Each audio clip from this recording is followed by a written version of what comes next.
BRS ఎమ్మెల్సీగా ప్రమాణ స్వీకారం చేశారు దాసోజు శ్రవణ్. ఎమ్మెల్సీగా అవకాశం ఇచ్చిన కేసీఆర్కు కృతజ్ఞతలు తెలిపారు. ఇది పదవి కాదు, బాధ్యతగా భావిస్తున్నాను అన్నారు. బీఆర్ఎస్ గొంతుకగా ప్రజల కోసం మండలిలో పోరాడతానని చెప్పారు Dasoju Shravan.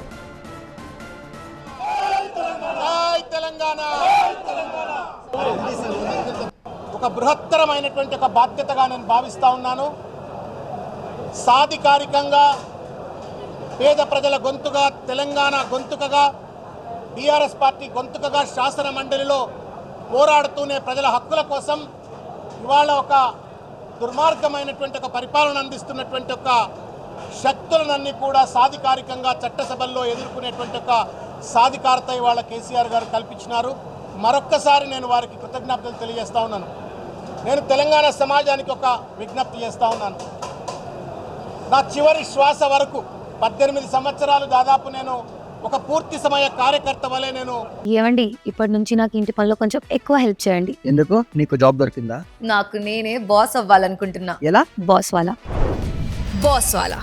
Be the boss. రాజకీయాల్లో పనిచేసినాను.